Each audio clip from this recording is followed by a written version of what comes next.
We are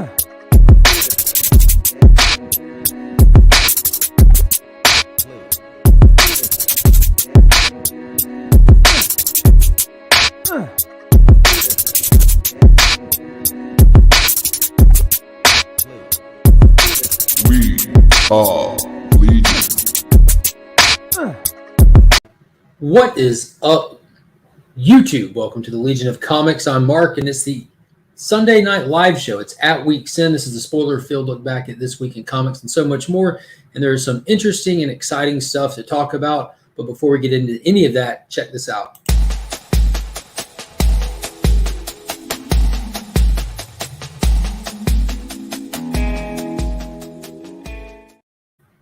So I'm joined as always by my Canadian heterosexual life partner, Chris the Comic Vet, right here.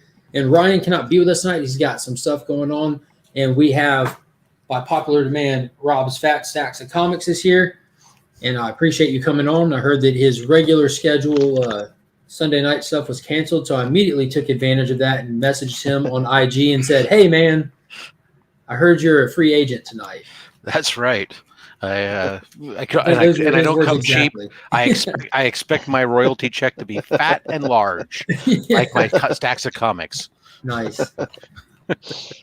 Yeah, I heard you mention that in the box battle tonight. So if anyone missed that, Chris did a box battle with Nav's Comics, and it was the mystery box that Rob put together. And after watching it, I kind of regret not jumping on them. I'm so reluctant to jump on mystery boxes because I'm one of those people that when I want something, I kind of buy it. And as much cool stuff is out there, most of it I'm fine with just looking at it and saying, "Oh, that's cool," and moving on with my life. But it's just fun to kind of open up a box and not know what you're going to end up getting. And it didn't look like there's any losses in there at all. Like taking the value is there, but still, that doesn't mean you always get stuff you want a PC. And I don't want to go through the work of having to sell stuff. No, that's always it for me too. I mean, when I put them together, stuff is like always going. You start the big preview helps to kind of get when you have a good preview. It's a great way of knowing sort of what's going on and what to expect at least. So that's why I wanted to make sure I did that, because after my previous one where some people were like, "Oh, I'm not really a big Flash guy. I got a lot of stuff I didn't want," or this, that, and it's like, okay, fair enough. Let's fix it up. But these mystery boxes, the biggest thing I'm trying to do is try to make sure I get some DC in there, just because so many of the mystery boxes are so much Marvel heavy. Not that there's anything wrong with Marvel, but no, that's one thing I noticed too. They were pulling some really good DC books out of there, and the slabs as well were awesome slabs. The fact that they both got two slabs, even. Yeah. There was a lot of time, effort, and attention that you put into those. Like Rob was saying, for those that didn't get to watch the video earlier on my channel, Rob on his own channel did a preview, like a sneak peek of a lot of the raws that were going to be in there. And then there was a second video where he showed a little bit more, and he also spotlighted the slabs that we're going to be giving away, and then the grand prize slabs on top of it all. So just by looking at it, I knew that this was going to be a ratio heavy box, a variant heavy box, and a retail exclusive heavy box. And that means that I'm going to get a lot of fire and beautiful covers. In my box, I kind of felt like I made the joke earlier on. It was like I got this sexy box because I got a lot of like female characters. Like I got a beautiful Nakayama MJ, and there's a beautiful Peach Momoko Black cover Cat. in Black there. Cat. Yeah, the Black Cat as well. And there was a couple other female characters, and I just thought it was terrific. And I'll show everyone the slabs that I pulled. no, like you said, first the one only was- I The did only- catch it. the only non-exclusive / variant / whatever raw books that were in there were older books, like the old that were at least like 20 years old. Yeah. So one of my slabs was this legendary cover for the X-Men. Yeah, 135 and a 9.4.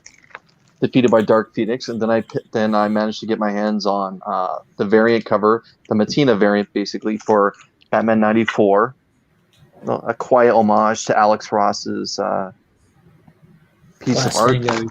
Yep. And there was a lot of just terrific raws that were in there, and Nav Dude, Nav pulled some bangers as well. Yeah, one of his slabs was the 1 in 50 beautiful Wolverine Auto number Wolverine. 1. Yeah, and Oh yeah, the wet nip variant. yeah, the wet.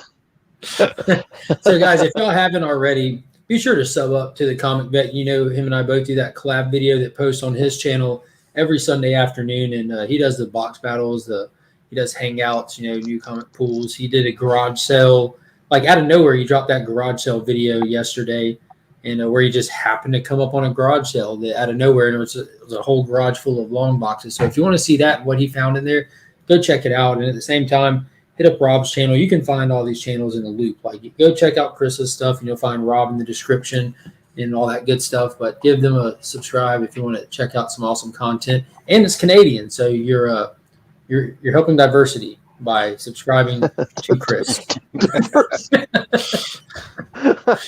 Let everyone know that you're multinational coalition. Yes, that's what we're starting. So let's say hey to the chat real quick.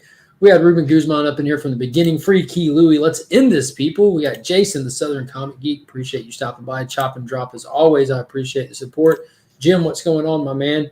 We are Legion. We got Paul from Sector 2815, and then we have Paul from the Augusta Book Exchange. Back-to-back Pauls. So many Pauls. What's going on, Flo? We got the C-list villain himself, E-Man, up in here.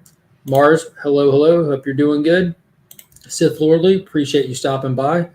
We got Cade from the Saturday Morning Cartoons. I mentioned him on the banter last night, but if y'all have not checked out his channel, go do that. Look at what he does every Saturday. He just started it. It'll blow your mind. Not going to give too much away, but it's going to take you straight back to nostalgia. Like he has just captured the essence of, at least for my generation, like our childhood. And it's really crazy what he's doing. It's amazing. Jim again. Dale, my man, what's happening? We got Passport One Comics in here. Brian, hello, hello. Appreciate everyone stopping by. Scrolling a little bit faster here. Blah, blah, blah, blah, blah, blah, blah. Aggressively relaxing. What is up? What is up? So if I missed anybody, I'm sorry. I was scrolling through there pretty quick. We don't have Rob for very long tonight, and as well as I can't be on for too long tonight. Still getting used to this new schedule with the wife and different hours and stuff, and never know when this can go south.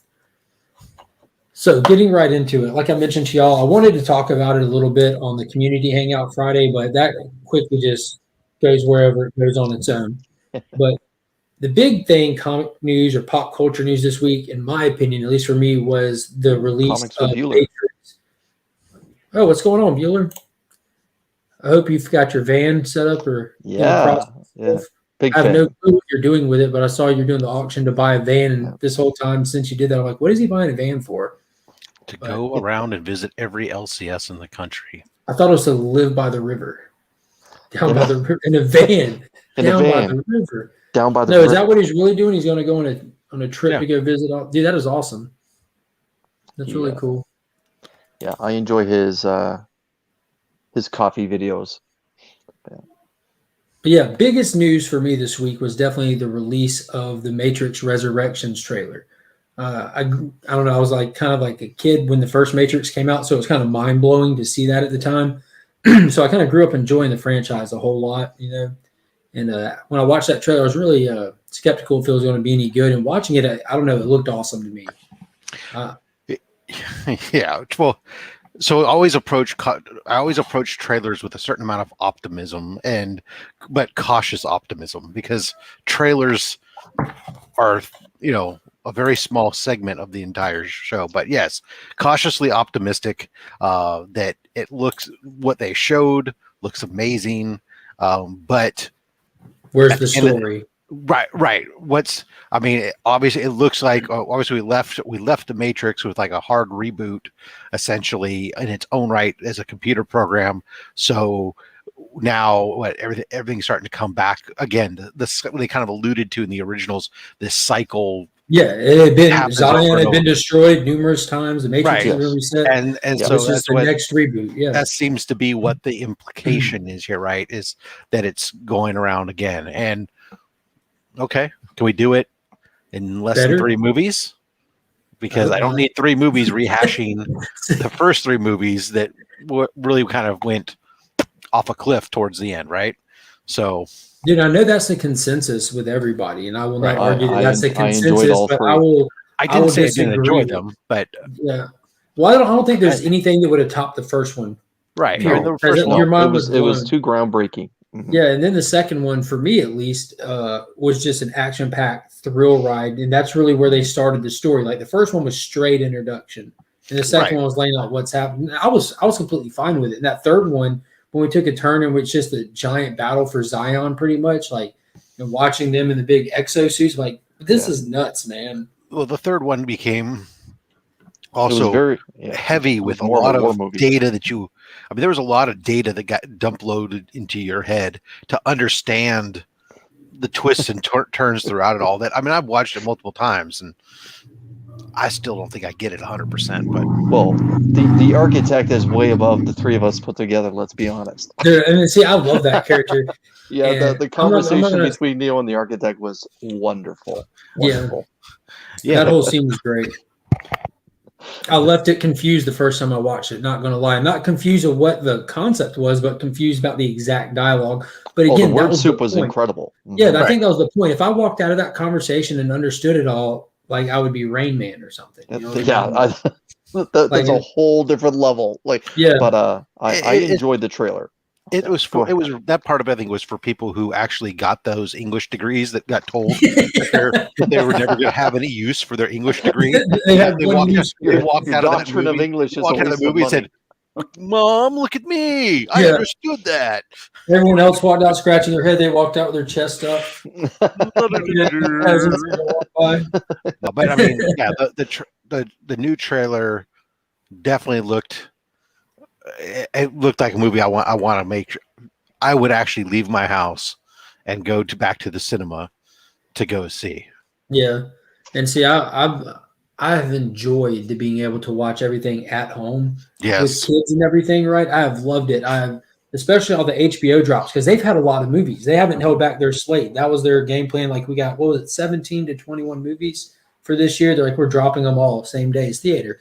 And I've been watching them all. Whether it was stuff I would go, I definitely wouldn't go to the theater to see 90% of this stuff, but I've been watching it because it's new content, and I've loved it. That being said, having to go see Shang-Chi, dude, I missed that feeling. I didn't realize how much I missed that feeling, but I still have to the, go see that. I've the been work that I put in to go do that day was excessive. Like with little kids, and like right. my wife had to put in at her job for a Venom because we're planning to go see that the day it comes out because it's on a Friday. It's really the only day that I have to go try to catch a movie is during the daytime, like lunchtime on a Friday. That's all I can really swing. But it was fun to get out there, but I'd still honestly right now I think I would just take being able to watch stuff at home over going out to have to go do it. The convenience factor is insane, especially if you're trying to juggle kids and work or anything else, or try to go with somebody else. I mean, I gave up. Now, here's my secret marriage tip, right? After 25 years of marriage, my secret is that when I go see movies, I half the time just go by myself, because if I try, I'm a guy who's up super early in the morning, my time for work, and and she's sleeping in, and so our schedules are very different. Yeah. So. Same for me and my wife. Like she's at work right now. I got up at 5 a.m. this morning to get my day started, Yeah. Although it is great when your kids get to that age, you'll enjoy it when you can just walk out. Okay, we'll be back in 2 hours, and you just walk away. Yeah. But the back to the Matrix trailer for me, I enjoyed the idea that Neo was semi-self-aware, and that somehow there's something darker there that's keeping him down by taking all those pills. And then the second he stops taking the pills, and then meets a new type of Morpheus maybe, and takes the red Younger pill. Morpheus, it looks like, because Yahya Abdul-Mateen is playing him, Right. Black Manta himself. And when that happens, and then he quickly, I feel he becomes very self-aware of who he really is, and like the whole back and forth with Carrie-Anne Moss that happens in the trailer, that was very good too. And then of course him stopping the bullets, that was it for me. As soon as I saw him do that, and they all stopped there, whereas before it was always he would just hold his hand and they would stop. Whereas this time it's almost like he's having trouble doing it. I'm like, okay, so he's self-aware, but he's not himself. It's Then maybe now, obviously, we have a new, everything's been rebooted within the Matrix. So But, like with the whole last one, with that the way that the trilogy ended, with that iteration of the Matrix running its full cycle, that was the first time they made it to Machine City. That's the first time they had the truth of the machine. That's the first time he dialed in. The first time he went against Smith and won without having them to just flush the virus. That's the first time that's happened, when he went full on, like whatever his purpose was. When you see it through his eyes, and he just lights up into pure energy. So I'm assuming that that's the whole point of these blue pills having to be taken the whole time, where previously it's like you take a blue pill to one time to stay in dream world or pop out of it. They're having to suppress this, how powerful he might be in this one. Yeah, you get those bits that are almost like the opposite flip on the original, where in the original he's sitting there like he's in full drone mode, but he's getting hints of that something's not right here, versus as opposed to now flipping it more of almost like he's a little bit more aware that. Yeah, that's a good point. They got Yaya on speed dial with Dr. Manhattan from HBO's Watchmen, Black Manta, Morpheus. He's a good person to have on speed dial. I don't know who did The Greatest Showman with Hugh Jackman, but he was in that as well. He played Zendaya's trapeze partner. Yeah, which I love. That he must have a contract with Warner or something. But I don't know, but he's a good one. He's a really good actor. But yeah, I really hope in this movie we get that deep breath moment. B. Raimi, if y'all haven't, real quick, B. Raimi just dropped his mystery boxes today, $60 a pop. Got some bangers in there. That what was that Batman issue number that Todd McFarlane did with the crazy cape on the cover? 423. No, that's in there. Some other good stuff. Yep. But yeah, I hope we have that moment where at the end of the first Matrix, when he gets back up and he breathes and the walls move with him. I really hope we have that moment again where it's just like, I'm not about the whole Neo being Superman thing, that part. Okay, I just want to see him flex when he realizes what is really going on here. And I'm glad you mentioned that, because before Matrix Reloaded, we never had a moment like that in cinema where you see a man flying and like with so much power and energy, you just see like everything flying by him. And he's literally dragging everything loose in the city behind him. The cars are bouncing through the street behind him. And like, this is nuts. This is nuts. Just to catch Trinity too. Like, imagine if Donner had that tech. Christopher Reeve as Superman. Oh my God. Yeah, we did that famous scream when Lois died when he took off. Yeah. But yeah, that was again. Yeah, I forgot about that moment. He's just trying to catch. Trinity. Oh, he got her. Yeah. He got her. Dude was on the computer watching. He called her. Yeah, those are some good movies, man. They're really fun. Yeah.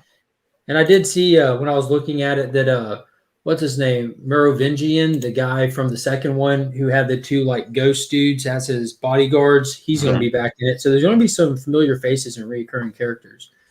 And how much do they know each other? Obviously, probably not going to be at all. And I just hope that they're not going to kind of like just replay over the same script, though. Like we have to go see him for the same purpose or stuff like that, The Keymaker. Yeah, he was cool. It was different than the Keymaster. Yeah. Oh, okay, Keymaster. You the Keymaster? I showed Finn Honey I Shrunk the Kids yesterday. I think it was yesterday. He loved it with Rick Moranis when he literally got his kids shrunk and they were stuck in the front yard or something. Oh, that's a good movie, man. Revolutions is still the best Superman fight ever. Yeah, that highway scene was something else. When Morpheus was fighting the agents on the highway in the second one. But I'm really stoked to see Why the Last Man. Oh yeah, I forgot about that. That starts tomorrow. So apparently Why the Last Man starts tomorrow. Now that's something that I've never read, and when I heard the show was coming out, I talked to the old manager of my LCS when I worked there back in high school, because he told me that I need to read two things when I started working there, and it was Fables and Why the Last Man. And I didn't read any of them.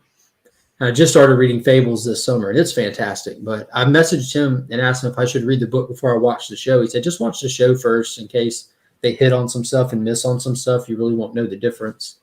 And that's what it was like for Invincible for me. Same. With Invincible. Yeah, Scott says it's the greatest run ever. Have either of y'all read Why the Last Man? I have not. Never even heard of it. For real? It was a Yeah. Vertigo Comics. So this was back when you know what Vertigo is, though. It's DC's I've heard of it. Yeah. old black Sandman. label. Yeah, back when the late 90s, early 2000s, they were doing all their mature reader content under Vertigo. Now they just do it under Black Label. Look at now I'm drawing Scott's ire for not having heard of it. I was yeah, but I was too busy in the 2099 universe, loving it, every minute of it, even Ravage. So take that. No, Wasn't that Stan Lee's nobody last? loves Ravage. Like, Yeah, written it's his character. Yeah. Well, no, it's his character, but didn't he actually write? That was like the final thing he was. I know he was involved in it heavily. I don't remember what the extent of, but I think it was one of his last, if not his last original character he created. So Paul's saying the same thing, like one of the best runs ever. I feel like we've failed this city. I probably have, but I Sorry. don't read a lot of independent stuff and things like that. So Yes, you did. Yes, you did. Hoarder's Hide. it's just something nice. It was I think he did it. He unboxed it in a video 2 days ago. Mr. Beckerman, how are you today? I just recently picked up a 4th copy, so now I'm up to 2 newsstand and 2 direct variants. I've got 2. I have the one from my childhood, which you don't want to see the condition it's Beat in. up. Oh yeah, dude, those I've read them. Enjoyed. Those foil did not take well. Yeah, like all those 2099 foil number ones I had when I was a kid because they were shiny. You go in the shop, you're allowed to get one book, taking the shiny one. But I've reacquired all of them over the years, normally for $1, and I see that they go for a lot more than $1 now. Those 2099. No, not really. The Depends Punisher on- 2099 and the X-Men 2099, the same store that I bought them for $1 like a couple years ago, they got $10 price tags on them. Well, $10. I mean, I'm not. Yeah, they're not dollar bin books, but they're not exactly like $50, $60 raw. Oh no, books either, you can. you know? They're easily obtainable, but they're not dollar bins anymore. Yeah, no. If you and really, I mean, if you want a copy that's a 9.8 candidate, that's where it's really going to cost you money because they almost all have at least 1 or 2 ticks that show up on them. Do you have any of yours graded yet? Oh yeah, I've got 3. Well, obviously I got the second print here in a 9.8. Nice. Which is it. I got a newsstand in a 9.6. I have of the original red. I've got 2 9.8 direct edition reds for Spider-Man 2099. I have a 9.8 Punisher 2099, a 9.8 Doom 2099. So is that your favorite Spider-Man? No, my favorite Spider-Man is still Peter, but he's my number 2. Dude, Yeah, that's my Miguel's a good favorite Spider-Man. Yeah, that's my favorite Spider-Man costume ever. Oh yeah, I mean, And, yeah, especially his OG, not the one that came out in Volume 3. Right. The Volume 3 one's not bad, but it's not that one. no. This one was like a Day of the Dead stuff. It was like the only product he had that was made out of unstable molecules. Label, the Infinite. I have a special cloth, but yeah, I liked what really appealed to me back in my day. Not to get us completely derailed, We don't have rails here. was the science-y explanation for some of his stuff, kind of taking that fly mentality of mutating or splicing his DNA together instead of just some weird radioactive bite giving him powers, right? Instead, his DNA getting fused and being the first one to have, and being the first one to have the spinnerets and having, these little talons stuff explain. Look, the reason he can cling to walls isn't some magical thing. He's actually got these little talons that come out and clip the wall, and they can be used offensively, and that he has venom in his teeth that can fang, and that he doesn't have a magic spider sense, but he has heightened senses, which means he has to always wear these glasses because his vision is bright lights affect his vision and all this other stuff. It was just a little bit more. Dude, the drug angle that it kicked off with was also like, damn, Peter David. And how and to think about the one thing about the entire 2099 universe, you just smoke crack, is to think about his brother doing it. Is think about how on the nose that is today. Think about America is being run by megacorps, right? And that the government was basically non-existent, but it was corporations that ran and ruled everything. I mean, you look about today, you're not that far off from that. Mm-hmm. It was definitely something different. It was harder hitting.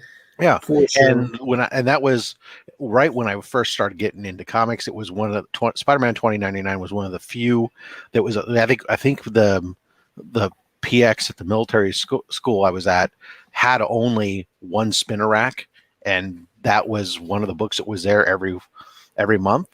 And so being that like it was a number one and started coming out, it was something that you could get onto really easy instead of jumping into issue 300 and something of the X-Men, and I don't know any of these people, and how do I get to learn all about them? You know, it was that's more intimidating.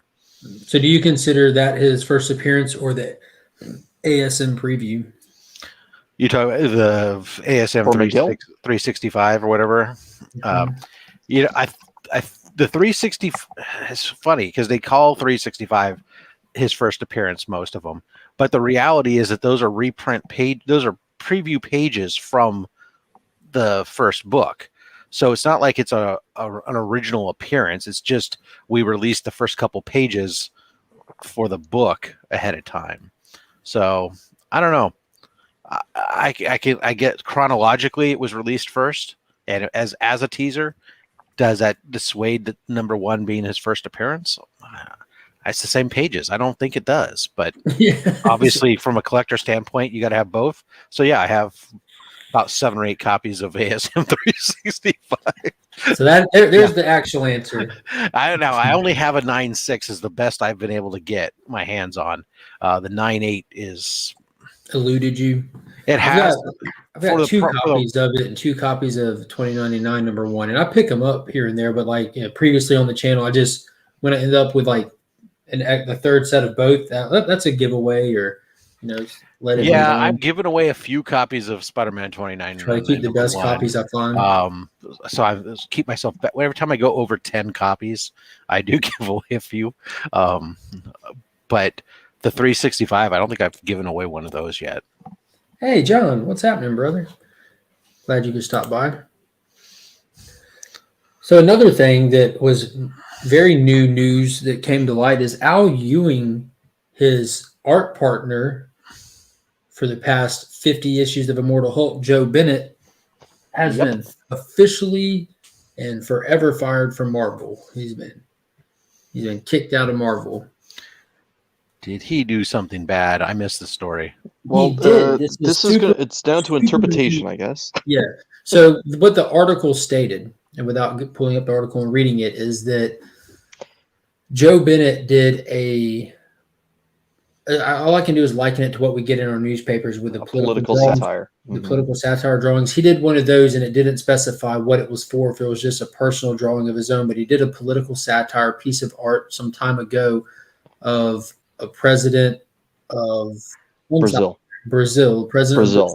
and who was very controversial as and a set of armor on a horse holding the severed heads of his political opponents in his hand, and they were drawn with like on horseback, exaggerated features like rat teeth and stuff like that. So that was the straw that broke the camel's back. But apparently Al Ewing had spoken to Marvel before about his uncomfortability with working with him because of the things like, the issue that came out of Immortal Hulk a few issues back where he misspelled jeweler. He was supposed to write jeweler, and you're inside of a shop, so it's written backward. Right. Like Cronenberg's Jewelers, but he misspelled it to where it came off like anti-Semitic. It looked like it said Jewers. So it's not even in context to be anti-Semitic. It was just looked like a typo. But apparently they just were too uncomfortable working with him at that point. Too many question marks. So they just said, "You got to go." No, that was the biggest news I saw today. I'm not a fan of people's things that they've said in the past or whatever that are taken out of either context or anything else necessarily hitting affecting people's jobs today, right? Especially like all the stuff that went, whether, and obviously there's other stuff, so I don't know the whole story, and maybe that's just a, like you said, it's the straw that broke the camel's back combined with a bunch of other stuff they're tracking. Fine, they can do that, but it's, when you see stuff like when what's his name that just did the Suicide Squad, James Gunn, right? Yeah. So when you see that, where it's like, oh, we're going to fire you because of a tweet you made freaking 15 years ago when you were working for Troma, which, come on. What? He was working for Troma? Yeah, he was working for Troma at the time. Oh, that's awesome. So it's like, well, that explains a lot about the first 15 minutes of Suicide Squad, doesn't it? Yeah.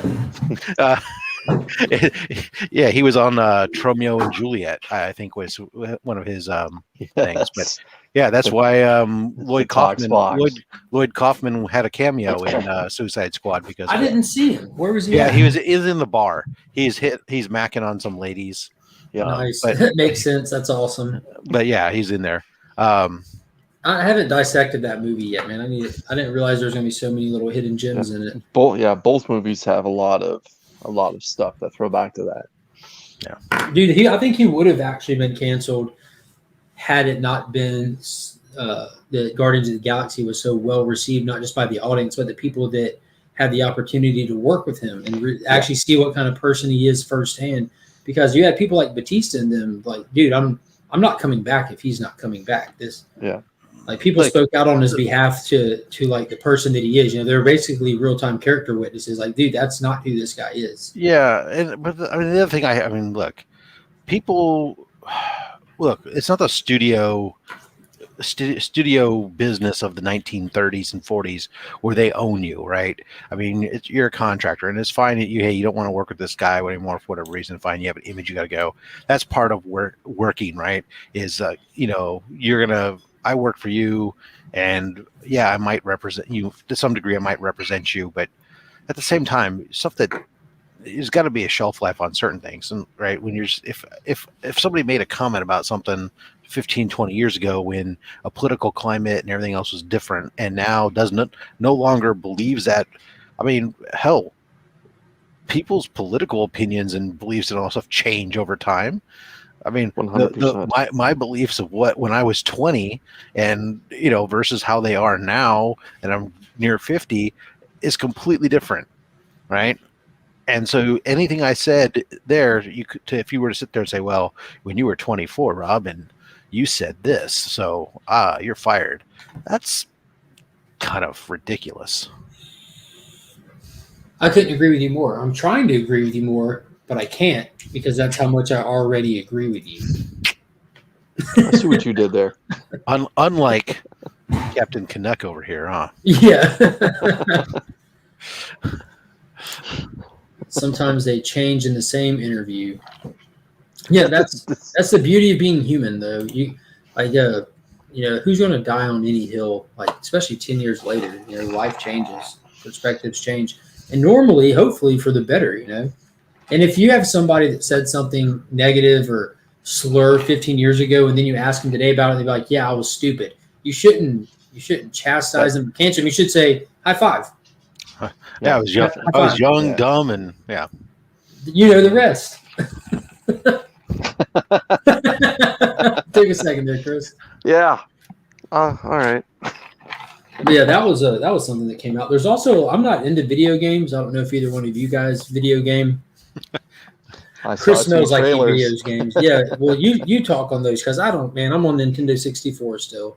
The games that I do play is just obviously it's Spider-Man and hey, that was one of the ones I forgot. I remembered Wolverine. I forgot the other one. Spider-Man 2 is coming, and it shows the preview of basically Peter and Miles handling New York. And they turn basically to an alleyway, and you hear some noise, and out of the shadows comes two white eyes and a great big smile. So Venom's in it as well? And Venom is going to be making his appearance. And then the next day, or maybe later that day, we had a trailer for Wolverine show up. And basically Wolverine's just sitting at a bar, and someone's coming up behind him with a knife. And as Wolverine's sitting there having a drink, out comes one of the claws. and it looked beautiful. And what we're hearing, the big rumor is that the Incredible Hulk is going to be featured in this video game as well. So it was a video game. Okay. These are I saw both some video still games. captures, but because I running 500 miles an hour doing different things, I actually never read the article, and I only saw this back shot of in the plaid somebody shirt, in a flannel, right? in the flannel shirt with a hat and at a bar, and thought that, oh, is that a post-credit trailer on Shang-Chi or something? And I'm like, oh, that's how most Canadian bars out in Alberta look like. Where Wolverine is supposed to be from. Just doing a swing in, cannot stay. Just remember, I love your face. We love your face too. Let's see. Also, Lucasfilms is doing another Knights of the Old Republic, one of their classic games. Yeah, I've heard that. That's been rumored for a long time, because I am a Star Wars dork, nerd, gamer, whatever. I mean, I've been playing Star Wars: The Old Republic now since the first beta trials, so 10 plus 11 years now. And then before that was playing the Sony Online Star Wars Galaxy. So I've played KOTOR back in the day and played it again a few times since. Are these PC games, Rob? So yeah, they are. KOTOR was a PC game, although it could easily be a platform for PlayStation or Nintendo, because it's a single player RPG type game, adventure, go around here, change out your weapons, skill tree, learn a little bit of story, etc. Actually, it was a lot of story. That was what made it really groundbreaking, is it was a really good connected story with some really good twists along the way that kind of surprised you. And then Star Wars: The Old Republic is an MMO, a la WoW, but no priests and shamans, just Jedi and Sith. No. Same thing, just different robes. So I saw that Carlito pointed out that he's going to buy a PS5 just for Wolverine. So is this going to be exclusive for PlayStation? It's not going to be on the other one? No, if it follows the pattern of what the Spider-Man game was and then the Miles games was, they're exclusive to PlayStation. Yeah, I did play Star Wars Galaxies, their Sith, all the way just about till the end. I actually managed to decide to quit and sold off all my in-game materials and credits to the credit farmers a week before the announcement was made that they were going to shut the game down. And so managed to cash out about $1,700 in real money from all my in-game stuff. And what do you mean by in-game stuff? Like stuff you win? So in-game you had collected various goods and stuff along the way, and posters and stuff, because Star Wars Galaxies was a sandbox game. It was really, I mean, without going completely into the details of it, you could do anything you want. There would be months at times where I didn't do any combat in the game. I had a business I ran. I had other players in the game that worked for me that would gather different resources, build subcomponents. I'd do master assembly, and we ran a shop in game, sold stuff. I had another friend who ran a casino with actual, you could go bet on football games. You could do whatever you wanted. It's like Star Wars The Sims, pretty much. It was just so ridiculous at what you could do. And I mean, I'll tell you some other time rather than eat up this show talking about this, but yeah, no, I sold all my goods and for game currency. And then there were Chinese credit farmers that they would buy credits from people and then resell them and other stuff. And I sold it all to them for cash and cashed out and quit the game. And my timing was perfect because they ended up shutting it down because Sony lost the contract. I mean, the game had been on a long spiral because they massively changed the game early after, I think, the first 2 years. I mean, they massively changed the game and dumbed it down when they were trying to make it. Originally, their plan was to try to port it to PlayStation and stuff, and that never happened. And they dumbed it down. But some of us stuck around and kept playing it, and they introduced all kinds of stupid stuff like the Ewok Festival of Love. Very the first thing you said that's intrigued me. Now you have my attention. Ewok Festival of Love. The Ewok Festival of Love. There was like Woodstock. It was. It would be like in February. They would have this in-game event. You'd go to an area, and there would be a bunch of little stupid missions focused around the Ewoks, and you'd get points and credits and rewards for doing stuff. Then they had like a job, they had a Halloween event, and then of course there was always the Life Day event at Christmas time. There's different events for the players.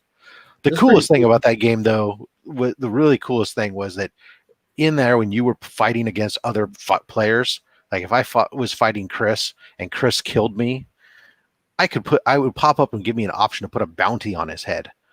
And I could put a bounty on him, and then any player who was a bounty hunter could go to the terminals, and they would see these bounties that were there, and they could collect it, and then they could go hunt. And so Chris might be out doing stuff in this town and not know that people are looking for him. Next thing you know, he's getting sniped, killed, or whatever else. So it was good times.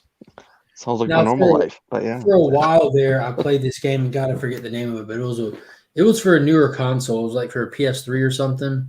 And this was some time ago. Like my brother had a PS3 for a while, and it was a Western game. It was like Grand Theft Auto, but Western. And you didn't even have to do anything. You could just ride around or walk around out. Not even in town. Red Dead Redemption. That sounds right. Can you shoot like squirrels and rabbits and stuff, and you can go and skin them and sell their pelts and stuff? Yeah. I don't know. I never played it, but I remember it. Red Dead. And then they came out with a zombie version too. Yeah, I don't know about that. But I played that game, and that was wild. It was like super real. Yeah, I don't know. Way more realistic than GoldenEye. All I do now is I play Star Wars: The Old Republic. I used to be really big into it. Now I only play once a night. Really. Right. My wife is the one who's big into gaming it now. I come on once a week. I play for an hour and a half, and that's about it. And then Which one is that? Star Wars: The Old Republic. So it's the same era as Knights of the Old Republic, but it's just it's the current MMO that's out by BioWare. It's getting long in the tooth, but it's something to do. It's something to do. It's still Star Wars. So you're a big Star Wars fan. I think we did mention this. Are you excited about the upcoming properties that Disney has planned with the Obi-Wan show, the Ahsoka Tano show, Admiral Thrawn? The ones that Filoni and is attached to? Sure. Filoni? Mm-hmm. I don't know which one he's attached to or not. Yeah, he's attached to those ones. There's a Rogue One movie that's supposed to be coming out by the director of Wonder Woman 84. Yeah, that one's that one's under the there's a Rogue One that one's under the Kathleen Kennedy umbrella. So I'm less excited. Is Tom Cruise going to be in it then? Oh, hey, where is the Top Gun 2 movie, right? Yeah. That was teased a while ago. No, basically I can't wait for that. Yeah, within the Lucasfilm umbrella, they're split into the camp that's the Kathleen Kennedy camp that's doing stuff like the current comics that we're reading, these and then there's the new then there's the group that's the TV shows and stuff that we're used to with Filoni and Gutter. What the heck's that guy's name? I forget. You guys know him as Happy. I always think of Gutter. Jon Favreau? John Favreau, thank you. Yeah. I think of Gutter from PCU, old in his acting days. But the the ones that are under their umbrella, I get excited about. The Kathleen Kennedy stuff. It's preachy. Yeah. Yes, I get it. So we're getting another Rogue One? No, so not. It's Rogue Squadron. Okay. It's a Rogue Squadron movie, right. Whatever. Okay. Yeah, I'm looking forward to Obi-Wan. I'll be honest. Thrawn, I could give or take. I'll probably end up enjoying it too. But as of right now, it's just the whole idea of Ewan McGregor and Hayden Christensen reprising their roles and us getting us an old man Obi-Wan. Maybe not quite as old as what Sir Alec Guinness was when he first did A New Hope. Go ahead. I'm sorry. Finish your thought. But I'm looking forward to that one. You're looking forward to a movie about an old man in the desert watching over a teenage boy. No, I'm sure because Luke will just still be a young boy. So 4 or 5. The old man living by himself in the desert, looking over this young boy working on the farm. That's what you're excited about. The irony that you're trying to cast isn't lost on me while I look back at you and think everything you just spoke of for the last 20 minutes is based off that principle alone. Right. No, I'm fun. I'm liking some of the tweaks and adjustments they're trying to do to try to fix the stuff. Who was in charge of Rogue One creatively? That's under Gareth Kathleen Edwards. Kennedy. I think it's under the Oh, Kathleen. I know who directed it. The same guy who okay. directed the first Godzilla. That's why at any Yeah. point in the movie Rogue you can One. pause you're it talking about. and make a poster out of it. Like it's Yeah, Rogue so cinematic with every like camera angle and shot and everything. But whose creative direction? Like Catherine Kennedy? Well, that was the first one of those early things when Disney took over. It was all Kathleen Kennedy was the Because that was amazing. unchallenged super being at the time. Super Bean? Super bean. Yeah. Not a bean. Not BEAN. Bean. Being. Okay. Yeah. Person in Super charge. Let's see. The Rogue Squadron novels are so awesome. I don't want woke squadron. Yeah. Yeah.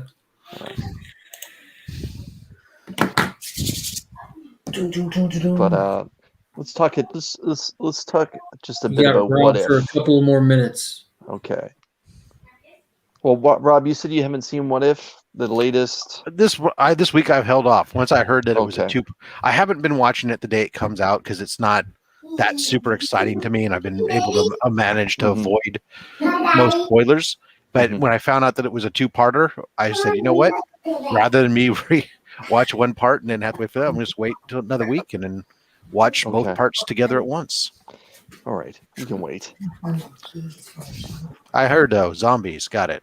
Yeah, there's nothing to Zombies. spoil. Go ahead. The dead come back to life. Whoop-de-doo. How'd you? Did you seen it? I've seen it. I've seen zombies. Mark and I have touched on it before earlier this week, and we both thought that the fact that they borrowed some narratives from the actual Marvel Zombies comic books was terrific. Very Especially few. Just yeah. some But what they little did with corrections. T'Challa, the Black Panther, was terrific, because what T'Challa went through in those stories was horrific. Yeah, he's slow. He's a slow feeder. Yeah, and taking body parts off of him and keeping him alive, but just basically harvesting him slowly. And the fact they did this in the cartoon, I thought it was awesome. Super Bean. Yeah, Super Bean. That was my bad. But yeah, I thought it was good. I thought it was very good. Was it as very good as Doctor Strange the week before? Not yet. Oh, not story wise, man. That I don't know. That for me just hit on a different level. That was just a well written story for sure. Yeah, I don't know. I'm the whole zombie thing is just not a. Both DC and Marvel ran zombie stories. I purposely avoided them. I could care less. I'm old school. I liked Night of the Living Dead back in the day. Yeah. But it's just I don't. It's not my. I never got caught up in that fascination. I also haven't watched any of the Living Dead. Right? Wait, no, that's not what it is. What is the Walking Dead? That's what it's called. I thought you were going Romero. It's like Of the Dead and Of the Living. Yeah, that's why I was getting confused with all these something dead. The Living Dead are walking to Kmart to go shopping. I don't know. Is Kmart still a thing? I don't know. Probably not because Sears bought them. And Sears. They went to. I always joked when the baby boomers go, Sears goes. Well, no, Sears. That's not even a topic for this conversation. I can tell you all. The movie poster variants were terrific too. The stories were a blast, and they just get better and better. Unkillables, I think. I'm glad to hear it was good. It just didn't appeal to me. But then again, yeah, the 6-issue limited series late last year was really good. Where basically Constantine was the main character. I thought it was really good. 7, pardon me. And they did movie poster variants for each cover, and they were terrific too. But yeah. Tie into a longer running Marvel zombie story. Now, Chris here said that there's going to be a second part of it. I cannot confirm nor deny that, but he's Canadian.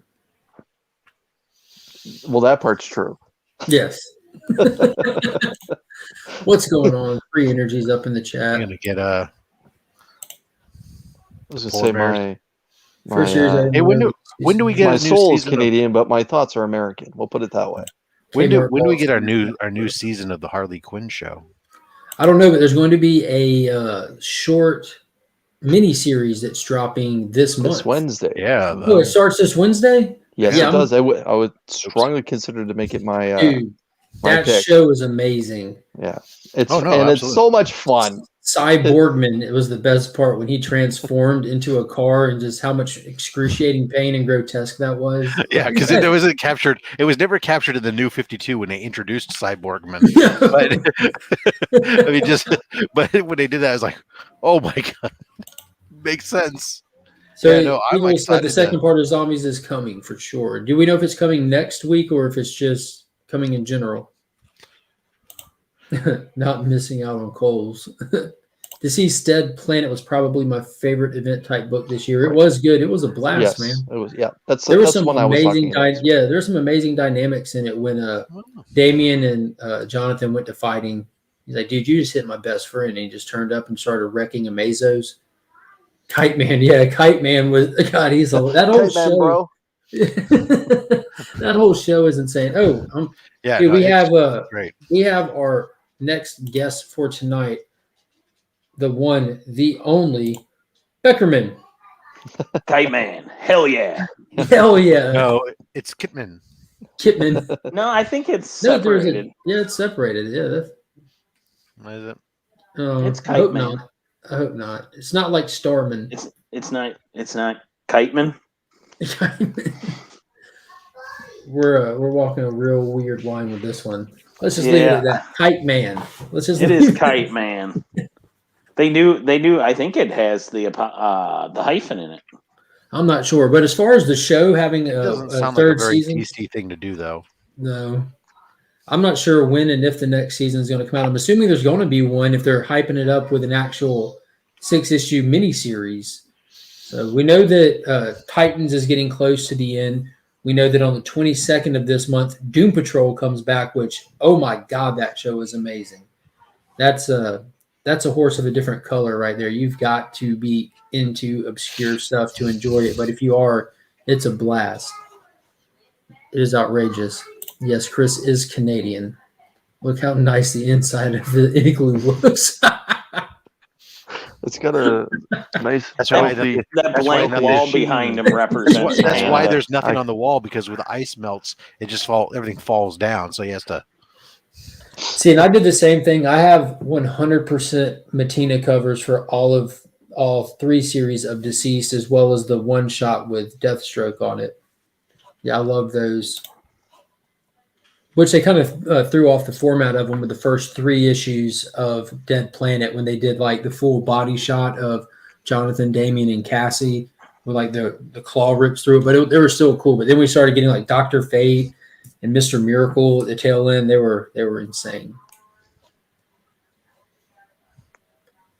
I've really been enjoying Okay. Stargirl.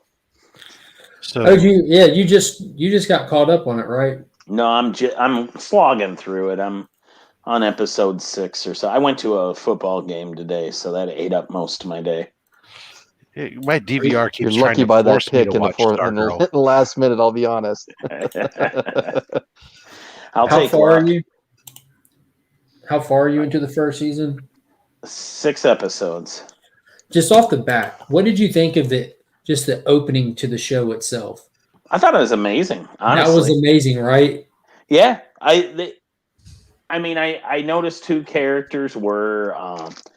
I used to read the Stars and Stripes book, the one with Stargirl and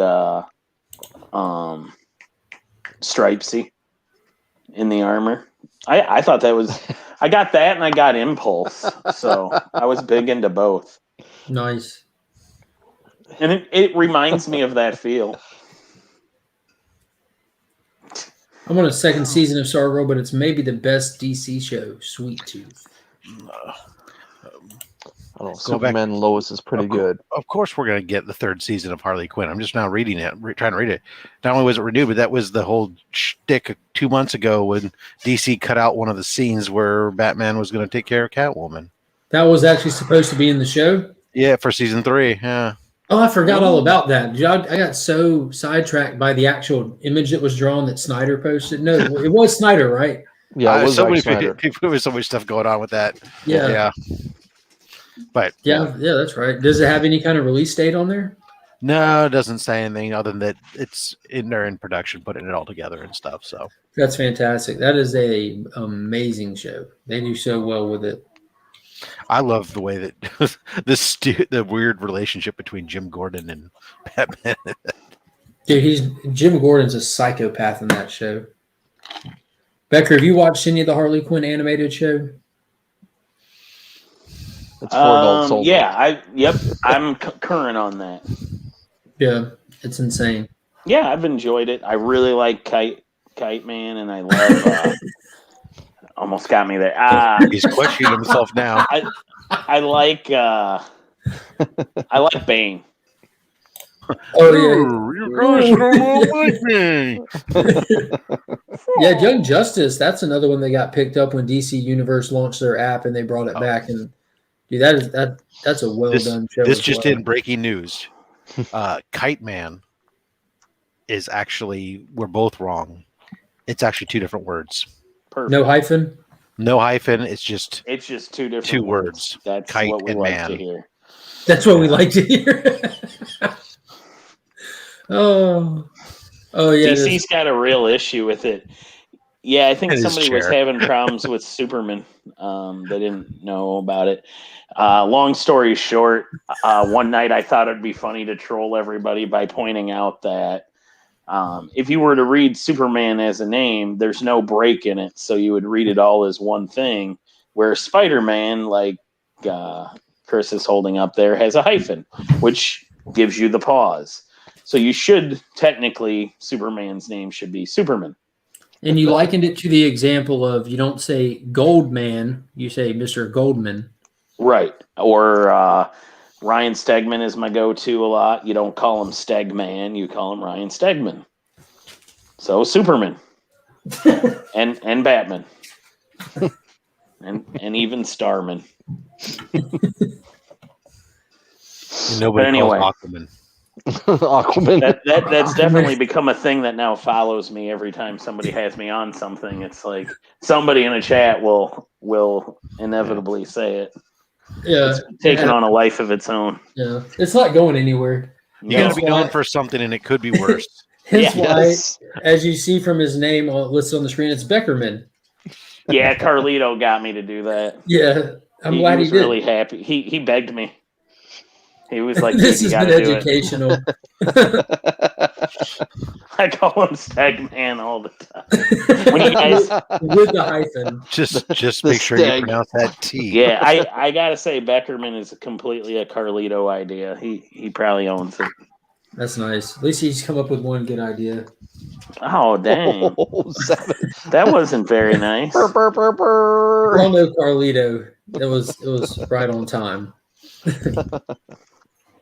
Right, learning valuable life lessons here, people. Yeah. So So get what down are we to some talking books. here? We're Yeah, getting down to some- some books. It's time to look at what came out this week. I am the Eggman. I am the Walrus. I am the Eggman. Cuckoo, cuckoo, cuckoo, cuckoo. What I was really John Lennon preferred- on when he came up with those lyrics? Let me tell you. It's a good song when the Beatles do, but I actually prefer the Boingo version. Not to be confused with Oingo Boingo, same band, but minus Just Boingo. Yeah, it was just Boingo. And they lost half the. So I don't know. Danny Elfman was still there, but they covered that. I liked. I am the Walrus. Yeah, it was good. Good shit. Copyright. Cuckoo, I cuckoo, just cuckoo, pictured cuckoo. Steve Buscemi keeps saying, "I am the Walrus. I am the Walrus." Just as long as you're not the walrus in Kevin Smith. What was movie. Lennon on? That LSD was incredible. Vladimir. Just don't be a walrus from a Kevin Smith movie. I'm a huge Big Lebowski fan. 12-year-old boys, Donnie. What a great movie. I actually got to use that reference last night on the banter. Right when I hopped on, it was And just it's an appropriate- 8-year-olds, dude. Yeah, 8-year-old. Yeah, 8-year-olds, dude. it's a pederast. With a record. Oh, that's good. Oh, All right, great getting show. into this week's books. So we're reaching that second hour mark here. So it's time to start talking books and reviews. Are we talking about what comes out next week or what? No, we're gonna What came out this week? What we read this week.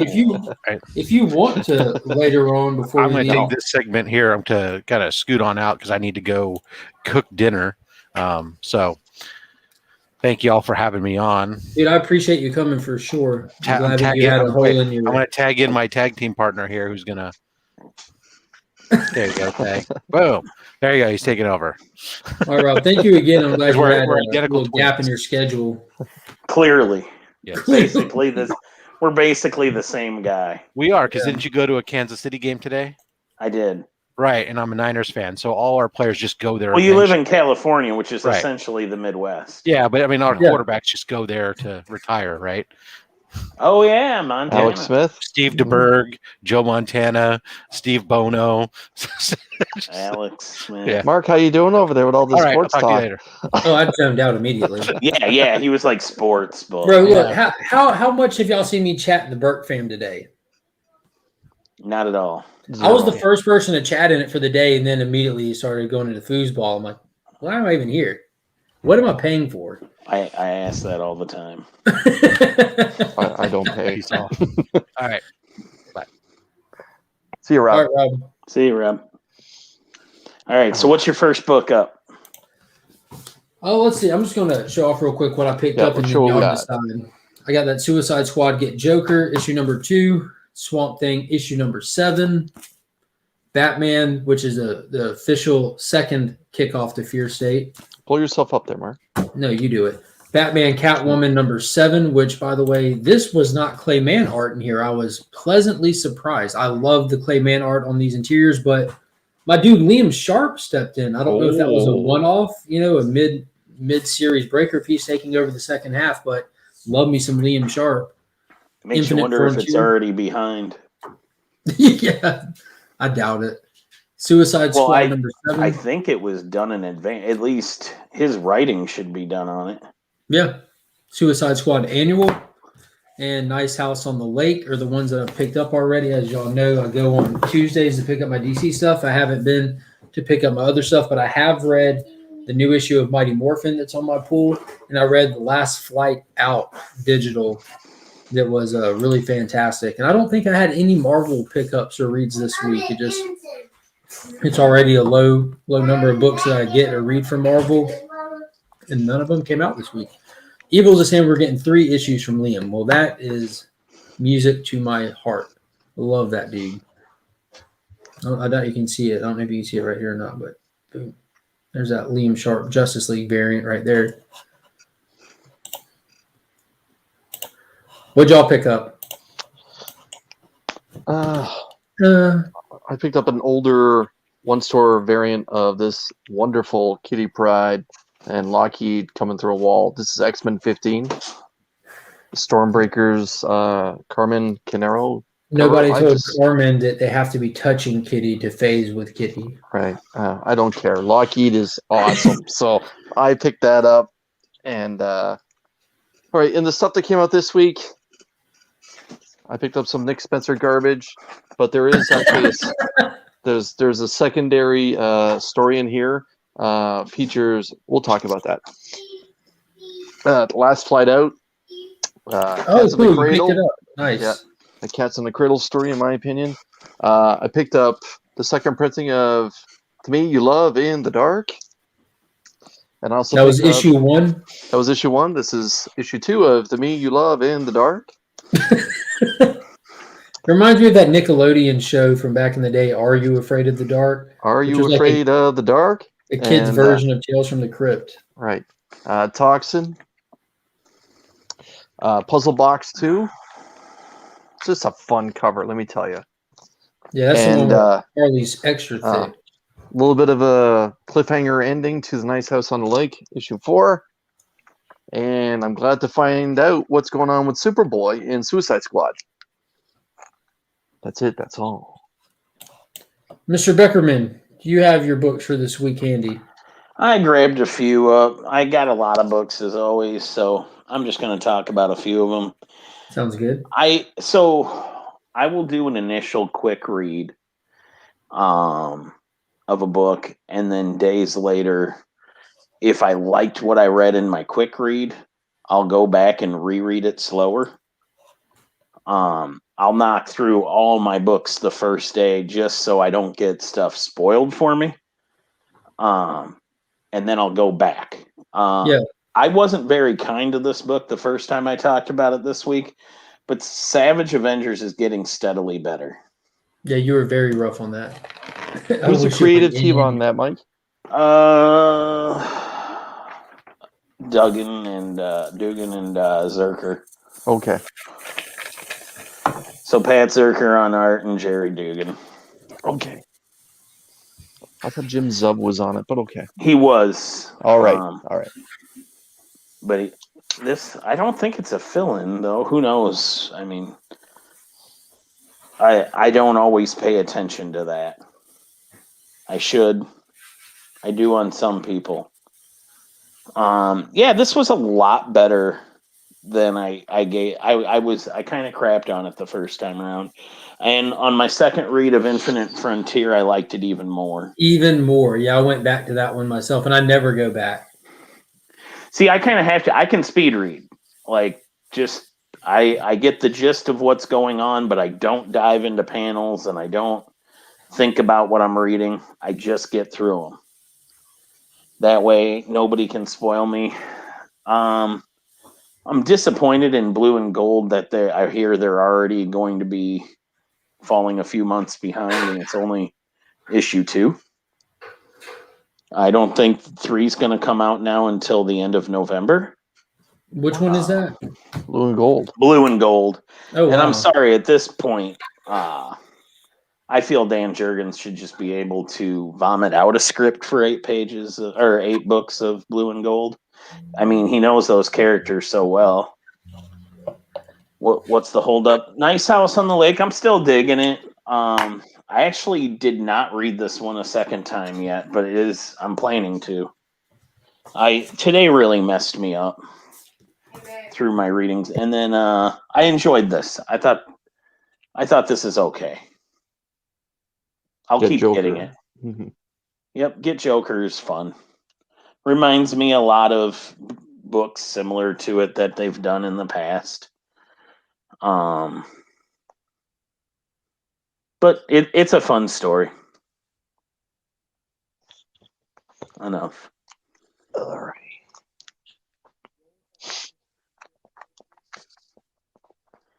Yeah, Felix did post those, Flo. I did not. I will every once in a while go after Felix's stuff, but it's so competitive, and I hate the email system that he does.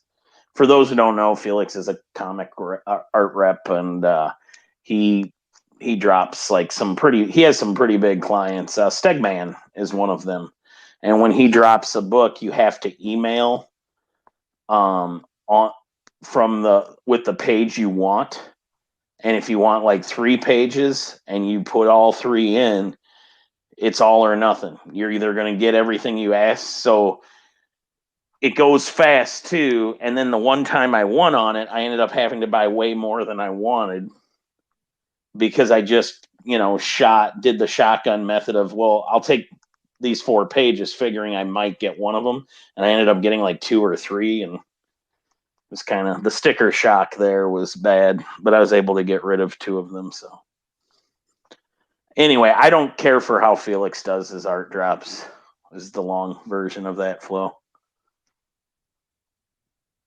And yeah, Blue and Gold would be fun. I'm just disappointed that it falls behind.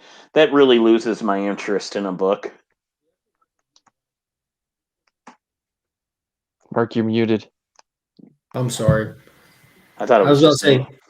that's what's happened with me in the last Ronin. At this point, like I was so excited after reading that first one. I just don't care at all about that book. I got off that book because of that. If you fall too far behind, looking at you, Kevin Smith, I will just stop caring. Like, he got ridiculously behind on Daredevil and Green Arrow back in the day. How much does it normally start for a page? For something like Blue and Gold, I'm not sure because I don't know his prices on that, but I mean, you can get pages for $100. There are tons of $100 reasonable pages, but I mean, you can spend a lot more too. I know, like Stegman's, his pages for what was the big Venom event? King in Black. King in Black and that stuff, all the lead up stuff. I was thinking of the Carnage one.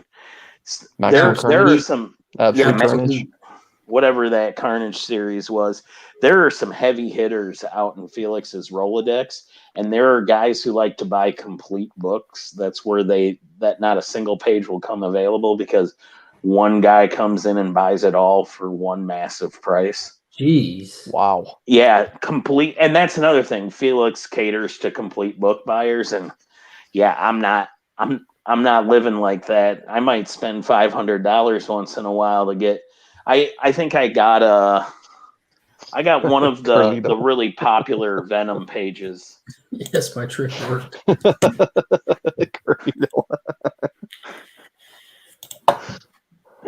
What's going on? It's real art, not prints.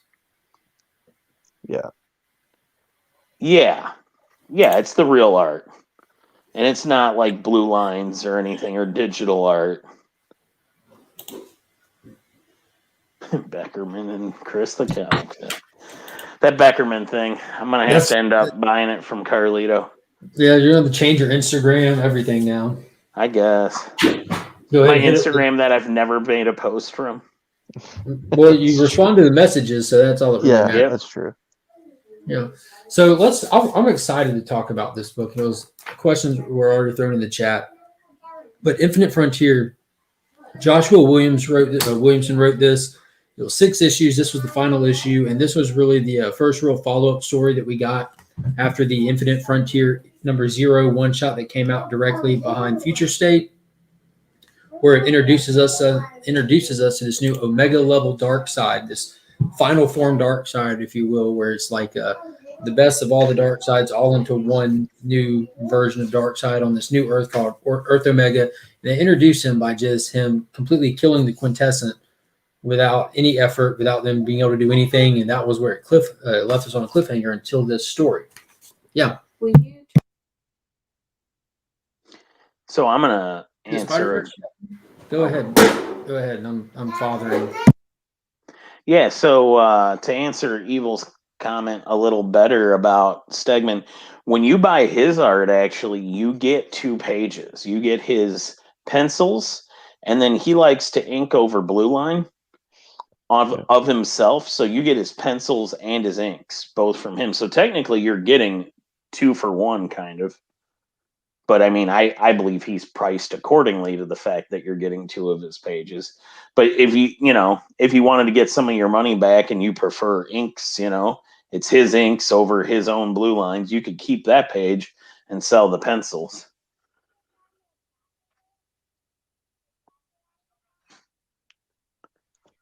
Anyway, what was Chris talking, or not Chris, but what is Mark talking about? Me, I've got a lot going on right now. Okay. Yeah. All right. I'm quickly gonna blow through this friggin' hot mess. Nick Spencer being Nick Spencer is just killing me with this whole goddamn Kindred saga. I am so sick of Kindred. I almost didn't buy this. It's just just being a Spider-Man completionist, I have to buy it. Right. I'm not going to talk about the absolute nonsense where Kindred is showing up as both Gwen and MJ inside and are projecting this to Peter and trying to put him through more torment, and that Doctor Strange and Mephisto have some sort of bet going on between Kindred and Spider-Man who's going to on who's going to make it out alive.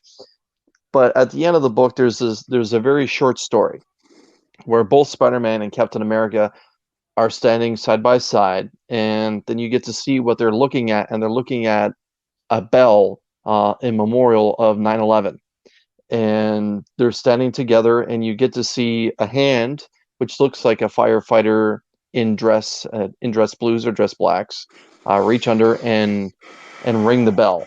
and you get to see through the burrows and through different parts the bonging of the bell, and everyone just basically coming to a stop for a second and remembering what happened that horrific day. And during the sounding of the bell, you can see Spider-Man starts to get choked up a little bit, and Cap is standing fast while the whole thing is still happening, where the bell is still being rung. And then you get to see when they turn to look, what are they actually looking at? But they're looking at the pools. And I thought that was a very cool thing. I've got to visit New York a handful of times in my life. I've been to Ground Zero. I've got to see the pools, and I've physically touched the new Freedom Tower that's there. And the final panels are Peter's kind of choked up. He looks at Cap, and Cap is standing fast, like I said. And Paul, you might be right. And Peter says to Cap, "Did you know anyone?" And it's a full page afterwards where Cap simply says to Peter, "I knew every single one of them." And it shows many faces that I guess the artist rendered that they lost that day. And there's also the soldiers who ended up being a part of the wars that have happened for the last 20 years afterwards, in amongst some of the faces that are there. Because, as we know, 9/11 was just a Kickstarter for basically everything that's happened in the last 20 years. So whether Nick Spencer handled that part of that tiny little short story that's at the end or not, that's the only thing that is beautiful about just a crummy story. I'm just so sick and tired of Kindred. It's just so overplayed.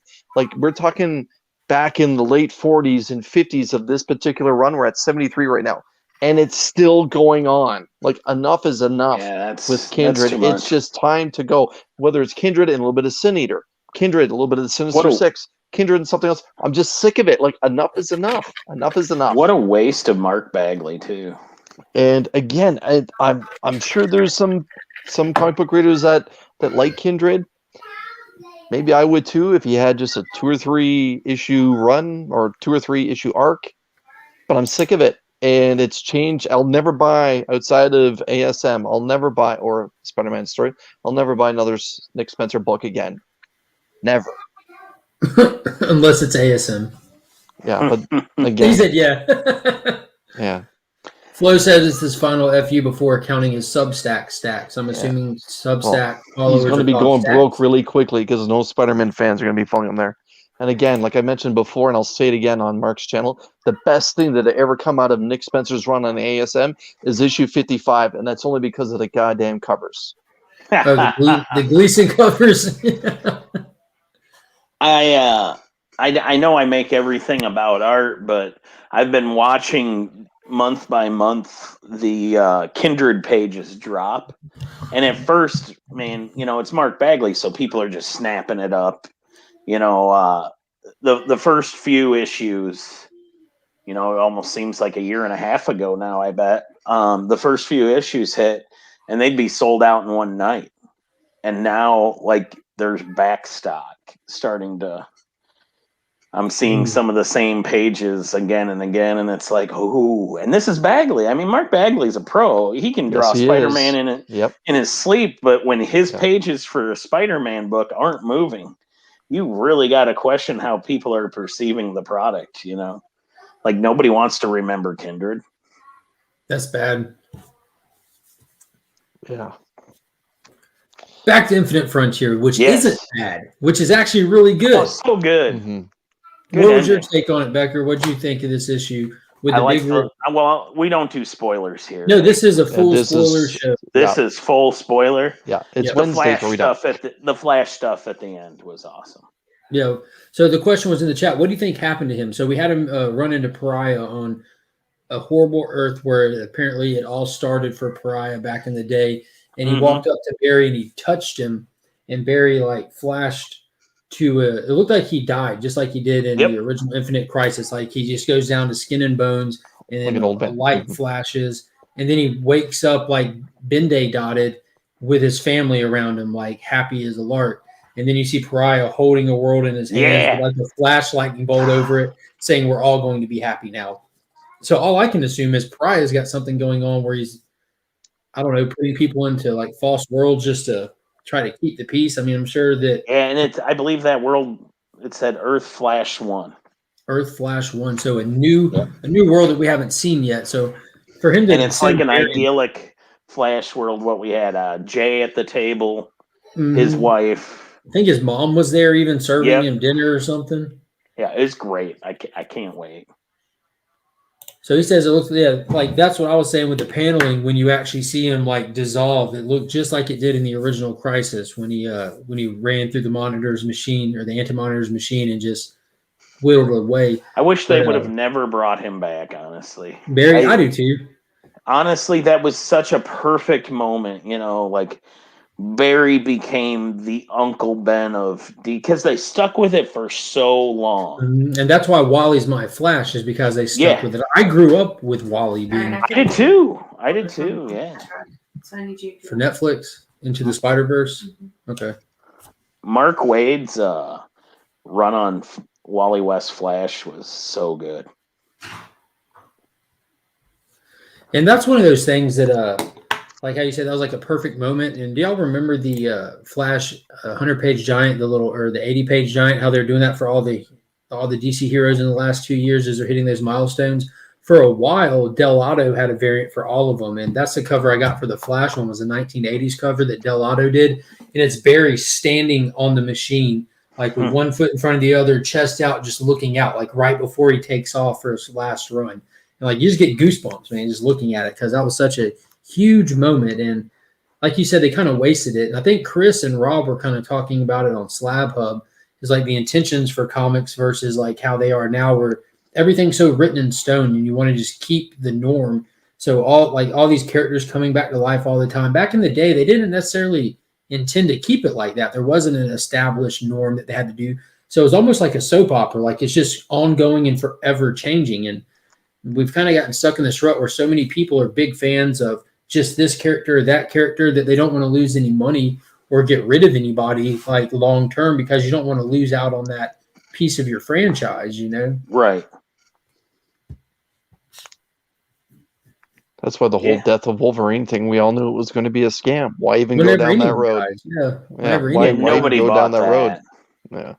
So many guys, and I think, I don't know, I wasn't reading comics. It was a little before my time, right before my time for Crisis on Infinite Earths. But, I don't know if people bought it right away, but, the fact that he stayed dead for almost 20 years, 15? Probably more than that. No, it was over 20. When Jeff Johns finally brought him back, that was in like the 2000s, I think. Because back in because what year was Crisis on Infinite Earth? It would have been 2004 or 5. So in 2006 during Infinite Crisis, Barry was not back yet, because that's when Bart was running Superboy Prime, when Superboy Prime was slaughtering the Teen Titans. And Bart takes off with Jay and with Wally, and they're all pushing Superboy Prime, trying to drop him into the Speed Force, and everyone falls out. That's when Jay ripped his Achilles. Wally went so fast that he was actually blipping out into the Speed Force himself and said his goodbyes to his wife and his kids. And she said, "You're not leaving without me." And she grabbed him. Yeah, I got goosebumps. Finally, she flash drop. And then Superboy Prime looks down at Bart and says, "What are you going to do now, kid? You're not fast enough and you're all alone." And Max Mercury, Barry himself, they all pop up, yoke up Superboy Prime and say, "You're not alone, kid. Keep running." And they all drag him in. That was one of the most epic Flash moments in the history of Flash. It was amazing. So definitely not an epic moment, but one of my favorite Flash moments. I know it's Mark Waid writing it. Do you remember when Wally starts becoming like the living embodiment of the Speed Force? Essentially, it's when Wally goes to God level, but he can't control it yet. When that series started off, Wally's pretty underpowered for a Flash. But he's with his father-in-law, and Wally would start to enter the Speed Force based on his interest. So if he started getting bored, time would start slowing down to like autoseconds, and his father-in-law is telling him a story about a fishing trip, and like Wally's just growing a beard as he's doing it. I don't remember that. Oh, great moment. I'm sitting here fighting with finding what streaming service stuff is on right now. I'm sorry. Oh, that's fine. Finn got like the whole house just out of nowhere. I told y'all this house is a time bomb. So at the same time, Finn gets out of bed wanting to watch Into the Spider-Verse, where he's been in bed for hours at this point, should be asleep. My wife comes home, and then my dad accidentally Instagram calls me all at the same time. It was perfect. Worked out well, though. Into the Spider-Verse is now playing for him. See, he's going to grow up and Miles is going to be his Spider-Man on some level, probably, just like I grew up with Wally. So it's pretty cool. So that they're able to pull it off with some characters, but there's some characters like you're not getting rid of Bruce Wayne, you're not getting rid of Wolverine. You better not get rid of Wolverine. But I mean, they've done it a few times now. Yeah. Can you imagine like how different comics would be if it was all just an ongoing running timeline and they didn't just bring people back every time and just had to find a new one? It'd be vastly different. Well, then we would have like no Red Hood. It almost feels like they got rid of Wolverine when they took him off every team book.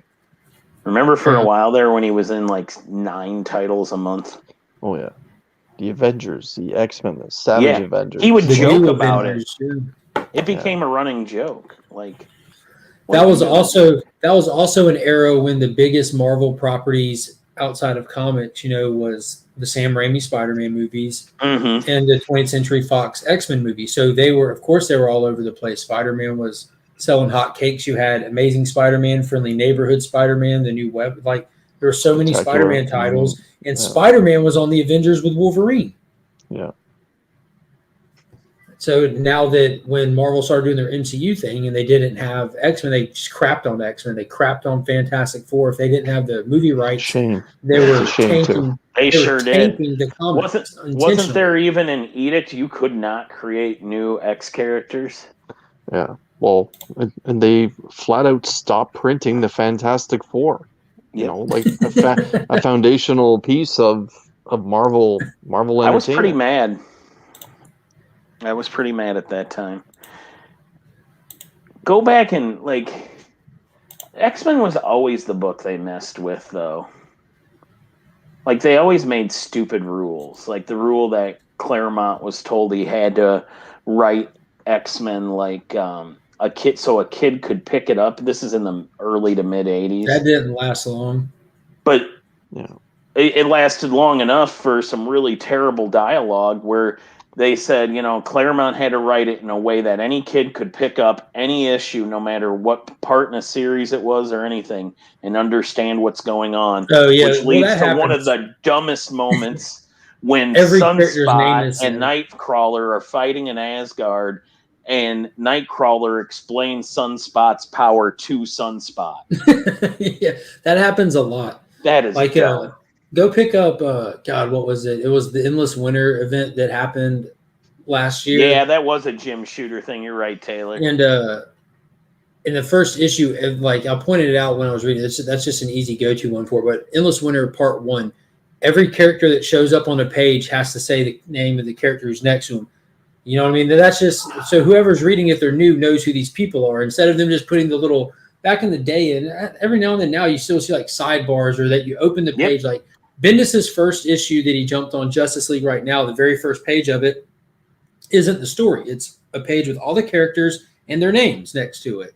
Before you flip, I like that. Before you flip into it, you don't need to do it. Yep. Yeah. Hey, Beckerman, collector of art and lover of comic books. Like anytime I reference you, you know what I mean? Or hey, Canadian Chris. Yeah. Big fan of Amazing Spider-Man. What do you think of that? Like now, everyone who just jumped in the chat knows what's up with you guys. Yeah. Boy, did I hate that though. Like, but of course, your power is fueled by the sun. Like, he knows what his power is. Yeah. You don't have to tell him. There's a really good Claremont documentary out there from his time on X-Men. Yeah, it's a little old, but I just found it. You can So- tell by so some were of the his- things they're talking about Mhm. that like You can tell by Jim Shooter's hair; it's a little old too. yeah. Dude's up there now. The one thing with Jim Shooter is I wish that era of writers would stop taking the easy shots and say, yes, he did a lot of stupid things, or he did some things that weren't popular, but they never ate so well in their lives. Mhm. He fought for creator rights more than anybody in his era. He returned Jack Kirby's art to him. He got people the points that they're living off of right now. One of his biggest feud in comics was with Bill Mantlo, and Bill Mantlo got to move out of the godforsaken nursing home he was stuck in because of the deal Jim Shooter worked for him, where he got points on Rocket Raccoon. And when Guardians of the Galaxy came out, Bill Mantlo's brother was able to check him out of the crappy nursing home and build him a house that That's is awesome. handicap accessible. And that's Jim Shooter. So when you say the bad things he did, when you say the knuckleheaded stuff he did, you need to bring up that stuff and be like, hey, people got to retire with dignity because of him. Yeah, me and Chris brought up that point months ago because Neil Adams got brought up and Yeah. people were kind of crapping on his art these days. Like, dude, there's nothing bad that you'll ever hear me say about Neil Adams ever. Mhm. He's the one person on this planet who actually saved Superman. One of them. I would Mhm. argue And that Superman's at that creators. time, Jerry Robinson's name brought a little bit more weight than Neil Adams. And Robinson was also advocating for the same thing. But yes, Neil. And the only Neil's the reason why one I who say came. that Neil's is the one who came into work and said, "Where are they at? Why aren't Right. they here?" right. And I get it. It's just I don't feel like Neil needs me to remind people about him because he does a really good job of reminding everybody. Yeah, well, he Jerry needs to. Robinson, though, nobody's saying that. Nobody talks about how popular that Superman newspaper strip was and how much clout he carried at that point in the late 70s. And he said, this isn't right. And it wasn't, but it all worked out. Unfortunately, It it did. happened late for him, And same thing, like you just mentioned with the Rocket Raccoon creator. It's so late. That's why people like Todd McFarlane, I think, they're actually like cool. They're cool as hell, like in the comic industry, in my mind. Like the ones that are just so outspoken and just like the properly named documentary like Hell I Won't. That's so Todd McFarlane. That's I just like those kind of people. That's why I like Rob Liefeld. As weird as he is, and he goes on his little, I'm assuming cocaine frenzies. You know what I'm saying? He's still an absolute entertaining guy to watch, and like he's big on creator rights and big on creator rights, big on appreciating comic books. Yeah. If you go back to he's his a character now. He's definitely a his character. podcast, though, Yeah. episode 1 or 2, how he describes consuming comic books is the closest that I've ever heard anybody ever articulate why I like to read or consume, as he would call it, I consume comic books. And I literally just pictured him doing like a line of Coke and eating a comic book, even though he's not hungry. He's not hungry. But because he just talks about like what the different aspects of collecting he gets out of comic books, the different aspects of enjoyment.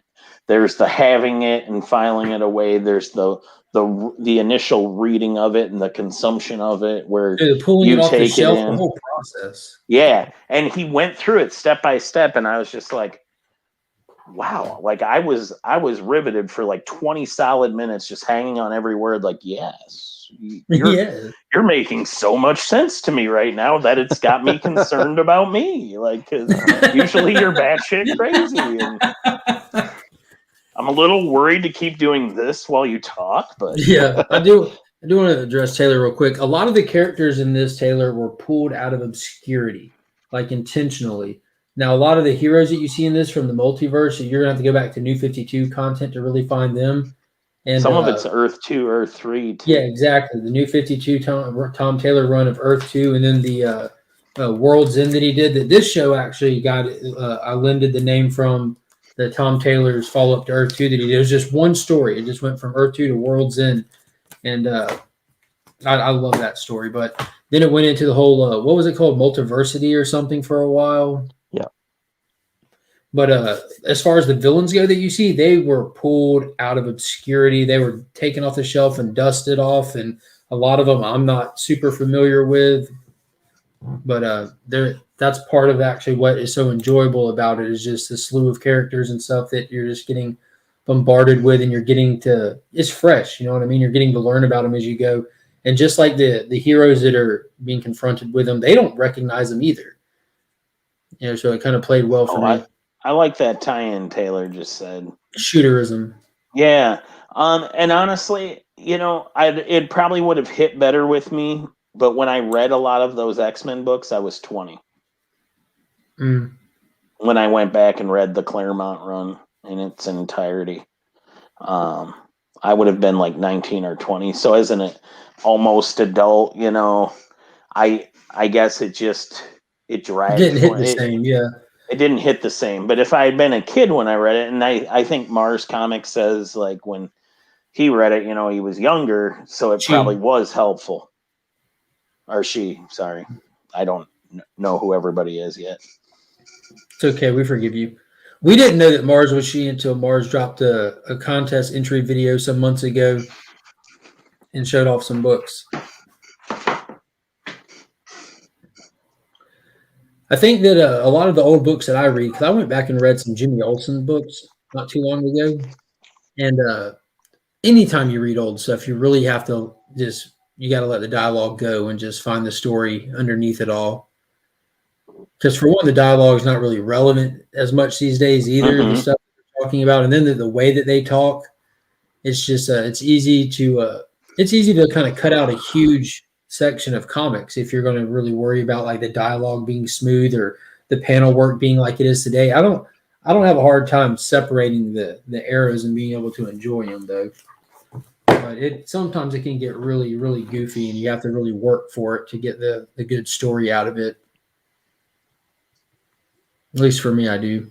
Mm-hmm. I get both sides of it. I never, ever need to hear about Psylocke's psychic knife ever again. Do y'all have any other specific books that y'all read this week that stood out as ones you really enjoyed? I got a couple. The Me You Love in the Dark. I didn't read it. I didn't either. It's a Scotty Young story. I actually enjoy Scotty Young as a writer versus most of his art outside of some Spider-Man baby stuff. Baby stuff. The Deadpool's Secret Wars. He did a Deadpool's Secret Wars homage cover to a Secret Wars cover where the Hulk is holding up a mountain on top of he's holding up a mountain and all the Marvel superheroes are trapped with him underneath. Anyways, Scotty Young did an homage to that where Deadpool's actually on top of this mountain jumping up and down trying to add more weight to trying to add more weight. I found that was comical. I only own one Scotty Young cover, and it was from where he did You're Gonna Kill Me, Chris, but where he did the Maestro Warren Pax. I have no idea what you're talking about. I know. Again, this is what happens when you read comics as kids. Yeah. I know. Chris calls it Maestro, but Maestro. Maestro Warren Pax. I was a kid Maestro when I first is read actually like an occupation. Yeah, but so it wouldn't be Maestro. You say theater weird too. Yeah, I'm from Georgia. Theater. I gotta admit, as a young kid, when I first discovered the Uncanny X-Men, the Uncanny X-Men, I called Rogue Rouge for years. Rouge. Correct. Dude, I don't know how old I was, but I was definitely little when I read Future Imperfect. Yep. And I see Maestro, Maestro. I pronounce it like I'm, I don't know, American at the time because I was back then. And not knowing that it's not an English word, you wouldn't think to call it Maestro because I'm sounding it out with phonics as a 8-year-old kid who not long ago literally got taught phonics in first grade. sitting fighting my way through a comic book because I love Hulk, and what a treat! And that has stayed with me till this day. And every time I say it, the little piece of Chris's soul dies. So I say it as much as I can. This sad but true. I'll quote that with Metallica. I really in mind struggled as it's the 30th with anniversary the of their name. Black Album. I really struggled with the name Bill Sienkiewicz I still do as today. a kid. Yeah. And I'm sure he gets asked that all the time. I have to pause before I say it and think about it every time. Yeah, I always pronounce it like Sienkiewicz. But anyway. I always pronounce it Sienkiewicz or something like that, and I don't know why. Yeah, it's only later in life I learned that when names from the Eastern Bloc of Europe have a W and an I and a C, and that's pronounced like a vitch, not a witch. Yeah. And, So this is here local in Augusta. This is a town in Augusta. How do y'all pronounce Martinez? that? Beckerman? Martinez, Georgia. Martinez. Really? Martinez. And that's actually the proper pronunciation of it because it's not supposed to be pronounced in Spanish dialect. It's associated with something completely different. So whenever someone comes and asks us, hey, we're looking for Martinez, we're like, oh, you're not from here. Okay. Well, but it's Iowa's got some places like that too. Nevada instead of Nevada, Iowa. It's not Nevada, Iowa. It's Nevada. Spelled the same? Yeah. Oh, that's cool.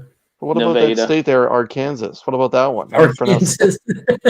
And then there's a town in Iowa called it literally had the split for years, and then they shoved it together. It was El Kadir, Iowa, and then it became El Cater.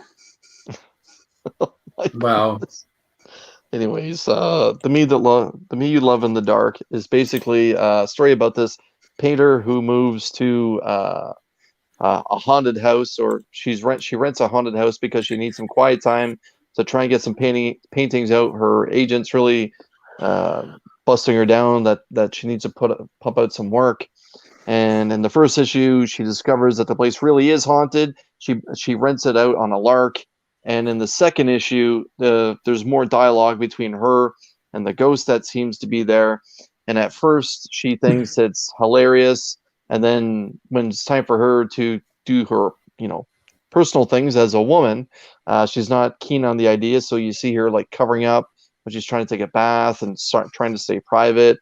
And then after a while, she warms back up to the idea of the ghost being there, but only, at arm's length for boring or when she's bored and she wants some conversation. What she doesn't realize is she paints something, and then the ghost says, "Is that supposed to be me?" And she looks at it and she goes, "Yeah, I think it's supposed to be you. Does it look like you?" And the ghost gives a little bit of a runaround answer, and she just basically starts saying, "Well, I like having you around." And then the final scene is they kind of cut away from what she thinks she's talking about, and there's 100 different eyes that are actually staring at her. So I kind of thought maybe this book is going to be something that I would drop, because I don't want to see another love story between a woman and some ghost. It's been played a million times. But at the end, it really took that little bit of a darker turn with, like I said, a lot of different eyes looking at her. So instead of clay statues, they just went with painting in this one? Yes. So they're making a vase? Yes, and there's no Everly Brothers. There's no... there's no... Molly Jensen, by the way. Molly Jensen, yes. There's no Patrick Swayze in this. Lately, huh? There's, she's not in Danger Girl, but it's good. All right, Chris, I'll pick up issue 3. Tynion. Oh, we have a dispute. Now, the reason why I say Tynan is because I thought I saw a video of him actually say his last name, and he regrets the whole tiny onion thing that he created, because people think that you would say his last name like an onion, like Tinyan. But I've also heard, like I said, I thought I heard him say, "You pronounce my last name Tynan." Yeah, that's what I was under the assumption of, and that's because Ryan educated me on that one. Whether he did it or not correctly, I don't know. He just explained to me that it was because everyone would always call him James Tynion, and he's like, "No, it's just Tynan." Mm-hmm. Like, okay, I don't know the guy. I say Martinez. What do I know?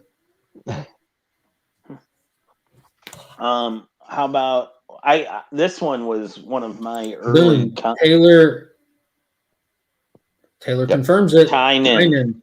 Got it. hmm Tynan. Tiny I onion. won't. Yeah. I won't do that one again. I got traumatized by Mark Miller. Millar. It's not Millar. I know that's what I'm It's saying. not Millar. He destroyed No, it's me. really. So I So accidentally. the A is like an E. Okay. It is. So I saw him when he was promoting Wanted before it was ever a god awful movie. And it was just a comic book, Wizard World Chicago 2002 or 3, something like that. And I was at his booth and I had read it as Millar and I said it, and one of his boys from Scotland with him starts immediately laughing his ass off. And nice. he just exploded like Made you feel this big, didn't he? Miller. No, it's Miller. It's Miller. He was So kind I of drunk. might not have too. spelt that correctly because I don't spell Brian well. Boland or Bolland? What do you got? I thought it was Boland.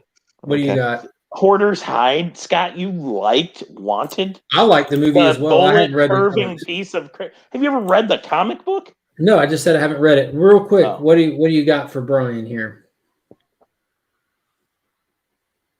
The Killing Joke I artist. know you know the artist. I always said, yeah, I know the artist, but now you're making me second guess how I said. Well, don't second Brian guess it. Boland? No. And Brian himself says my name is not Boland. It's just like Holland. Brian Bolland. Oh my God! I've been saying it his wrong art for rep. 47 years. That's straight from him. This is me. But I'm just like saying, this isn't someone else his telling me art this rep for once. calls This is him him Boland. explaining it. Yeah, well, Wow.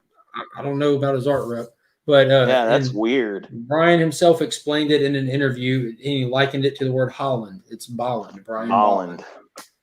Got it. All right, let me see if I can type a name here. Since we're doing this, They must call him Tyler. Yeah, everyone liked the movie except for Beckerman. But he was the only person that read the book at the time. Yeah, no, I haven't. I feel like I shouldn't at this point. I want to keep enjoying the movie. You're such a DC guy, you would love it. I probably would. Because Wanted I think is when it came essentially out too, I wasn't reading like I said, I haven't read Why the Last Man. That's on my to-do list. I'm going through Criminal. Fables for the first time. You know, I wasn't big into it. Like I was huge into the big two superhero stuff. You know, when I would read Powers. Like, Elseworld Have stuff, you read Powers? I haven't read Powers. Again, that's close to the same era. Yeah, that's all the same era. Yeah, that's all in the first 10 years of the 2000s. I don't know what you call it. The ones? That was in the ones? The aughts. The what? The aughts. Like Dots. Y2K decade. Aught 4. Oh, Aught aughts. 2. Okay. Yeah, the aughts. Yeah, in the aughts, I was pretty much all like I was 100% like I was reading 100% of DC superhero stuff, all of it.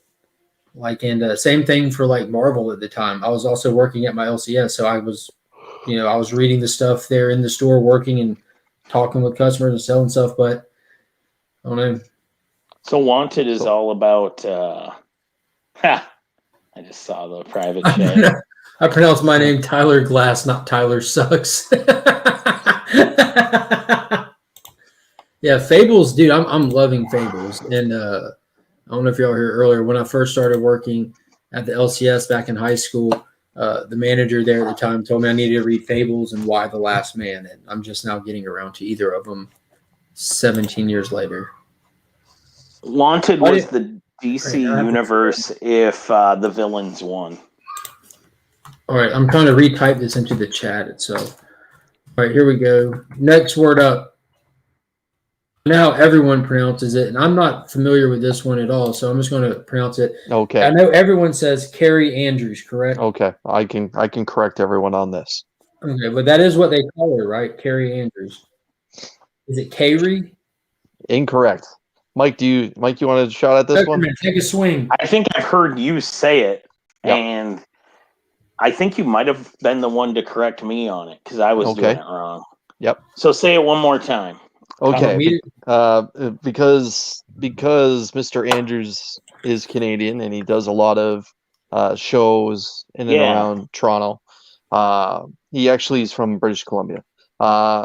when he's singularly heading a comic book, he puts his entire full name. And when I had an opportunity, and he does free sketches at cons, he'll give you a free head sketch. He may actually do it in watercolor. Hooray. And, yeah. And so I approached him and I said, Mr. Andrews, would you mind, could I get a head sketch of Spider-Man? And he's like, yep, no problem. Head sketches are free. And he does it really quickly. And I asked him, how do you pronounce your first name? And Taylor just said it there. And he stopped and he's like, it's Kari, like Atari, Kyle Andrews. So yeah, his name is Kari. No, I just said Katari. But yeah, Kari, like Atari. And that's exactly what he says to everybody every time. Kari, like Atari. So whenever I see him and he recognizes me, I'm like, Kari, like Atari, how are you? Yeah, and he's actually a real good dude too. And his interior work that he sells, like his pages, he usually he'll do like a $50 stack, and then all the different ones are he'll have individually priced. And that's where I went through his $50 stack and found a bunch of original Spider-Man work, including one of Peter Web slinging, which is one of the highlights of my original art. That's great. That's really cool. Yeah, I do appreciate that, Carlito. If y'all haven't already, hit that thumbs up button. I'm not sure what it does, but I've heard it helps the algorithm or whatever. And if you're not subscribed, definitely consider it. I'm creeping up on that 1,000 subscriber milestone. I've got a lot of stuff planned for the giveaway and more to come. But as of now, I've got like an original art page from Green Lantern Annual number 5, first appearance of Darkseid. I got a bunch of other stuff. So some Noctura number 1 and 2 that'll be given away and all kinds of stuff. And then a bunch of people in the community are hopping in and participating as well. So that's going to be a blast when we get there. So feel free to hit that subscribe button, share it out. Let's try to hit it sooner than later. It's been moving pretty quick through the 900s.